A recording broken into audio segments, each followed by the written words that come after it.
मन्मना भव मद्भक्तो मद्याजी मां नमस्कुतो मामे वैष्यसि सत्यं ते प्रतिजाने प्रियोऽसि मे।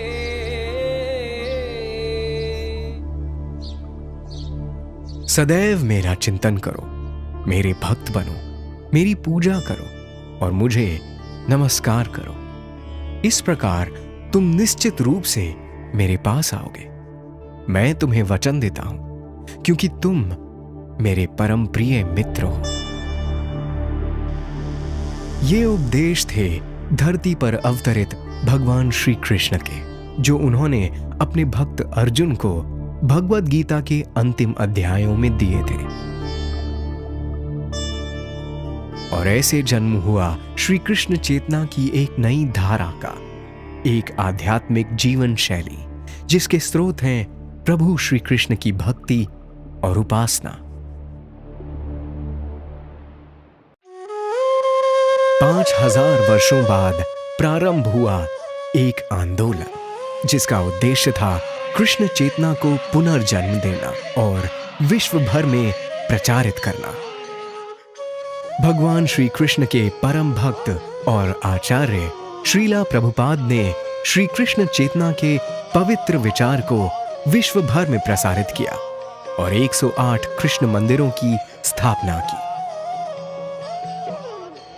उन्होंने बताया कि कृष्ण नाम का जाप करना, उनकी धुन में मंत्रमुग्ध होकर झूमना, उनका चिंतन करना और कृष्ण प्रसाद को ग्रहण करना ही कृष्ण चेतना का सही अभिप्राय है। अपने इस पवित्र आंदोलन को प्रसारित करने श्रीला प्रभुपाद वहां पहुंचे जहां सबसे पहले इस विचार की कल्पना की गई थी, श्री वृंदावन धाम। आराध्यो भगवान व्रजेश तनया तद्धाम वृंदावनम। जिस प्रकार से प्रभु श्री कृष्ण हमारे लिए पूजनीय हैं, इसी प्रकार उनका धाम वृंदावन भी पूजनीय है। इसीलिए कृष्ण भक्तों के लिए वृंदावन एक महत्वपूर्ण स्थान है और ये देश के सभी तीर्थ स्थलों की राजधानी है। बेंगलोर के इस्कॉन मंदिर के भक्तों ने मिलकर वृंदावन के लिए एक नई परियोजना की कल्पना की है और वो है भव्य वृंदावन चंद्रोदय मंदिर और कृष्ण लीला पार्क। स्वयं प्रभुपाद ने वृंदावन की पवित्र भूमि पर कहा था कि अगर आप श्री कृष्ण के लिए कुछ बनाना चाहते हैं तो एक गगनचुंबी भवन बनाएं। उन्होंने ऐसे ही एक मंदिर की कल्पना की थी।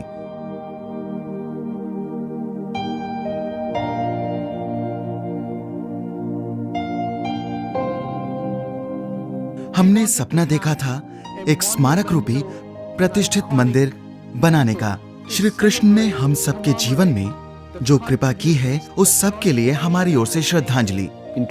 आजकल सिर्फ भव्य और विशाल इमारतें ही लोगों को अपनी ओर आकर्षित करती हैं। लोग बस खींचे चले आते हैं। तो हमारा मानना है कि हमें एक ऐसा ही भव्य और विशाल मंदिर बनाना होगा जिससे आज की युवा पीढ़ी भी उसकी ओर आकर्षित हो।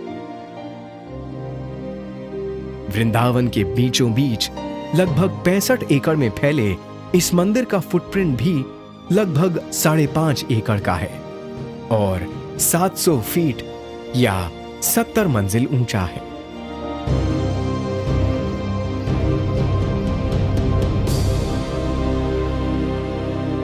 जब हम सोच रहे थे कि मंदिर के बाहरी ढांचे को किस आधार पर बनाया जाए या उसे क्या रूप दिया जाए, तभी उसी वक्त मेरे दिमाग में पिरामिड्स का ख्याल आया और मैंने सोचा कि मंदिर पिरामिड का ही एक विकसित रूप होगा।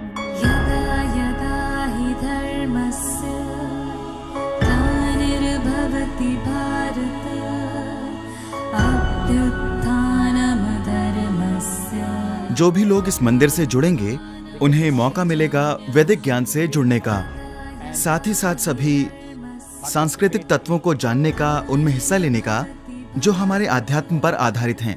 दूसरे शब्दों में कहूँ तो हम यहाँ आने वाले लोगों की अंतरात्मा को अध्यात्म से सराबोर कर देना चाहते हैं, ताकि उन्हें ऐसा लगे जैसे प्रभु श्री कृष्ण ने साक्षात उन्हें दर्शन दिए हों।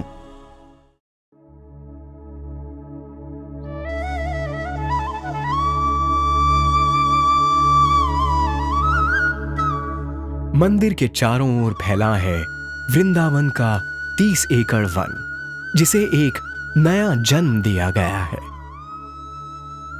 प्राचीन ग्रंथों और अभिलेखों में लिखा है कि 5000 वर्ष पूर्व जब प्रभु श्री कृष्ण वृंदावन की धरती पर प्रकट थे, उस वक्त ये सारा इलाका एक घना जंगल हुआ करता था।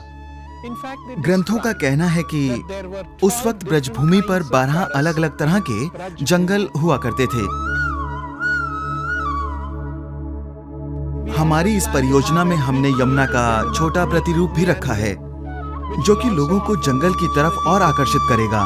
साथ ही साथ भक्तों को वहां पर बोटिंग की भी सुविधा मिलेगी। हम चाहते हैं कि यहाँ आए लोग वैसा ही महसूस करें जैसा भगवान श्री कृष्ण के समय में हुआ करता था। परियोजना का एक और महत्वपूर्ण भाग है भव्य मंदिर के आसपास ही गृह निर्माण। ये सभी घर होंगे प्रकृति की गोद में, जहां से मंदिर के भव्य दर्शन भी हों और आना जाना भी हो बेहद आसान। हम सिर्फ ये नहीं चाहते हैं कि भक्त केवल यहाँ आएं, दर्शन करें और उसी दिन वापस लौट जाएं। हम आवास व्यवस्था भी कराना चाहते हैं उन लोगों के लिए जो इच्छुक हैं यहाँ कुछ दिन ठहरकर कृष्ण लीला का अनुभव करने के लिए। जिन लोगों ने इस मंदिर के निर्माण में भागीदारी निभाई है, वो यहाँ आकर जब तक चाहे रह सकते हैं, ताकि वो स्वयं और अपने परिवार को मंदिर के अनुभव और यहाँ की आध्यात्मिक गतिविधियों में तल्लीन कर सकें। यहाँ विविध प्रकार की सुविधाएं हैं, बंगले, इमारतें और साधारण कमरे भी। आइए और भाग लीजिए एक ऐतिहासिक आंदोलन में। भगवान श्री कृष्ण के इस भव्य मंदिर निर्माण के ऐतिहासिक कार्य में दीजिए अपना योगदान। जैसा कि श्रीला प्रभुपाद ने कहा, यदि आप इस जगत में श्री कृष्ण के लिए एक मंदिर का निर्माण करेंगे, तो प्रभु आपको वैकुंठ में एक महल प्रदान करेंगे। ये सब कुछ प्रभु श्री कृष्ण की प्रेरणा है। ये परियोजना भी मैं कहना चाहूंगा कि ऐसी बड़ी बड़ी परियोजना भी भगवान श्री कृष्ण के ही हाथ में है।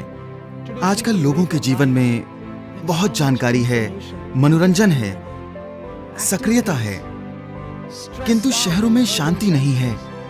इसलिए हम चाहते हैं कि लोग हमारे वृंदावन के मंदिर में आएं, यहाँ कुछ दिन, कुछ सप्ताह या कुछ महीने बिताएं और इस तरह वो सीखेंगे भगवान श्री कृष्ण के कुछ सिद्धांतों को। और जब वो अपने घर या दफ्तर वापस जाएं, तो वो एक प्रबुद्ध, समृद्ध और उत्कृष्ट जीवन बिताएं।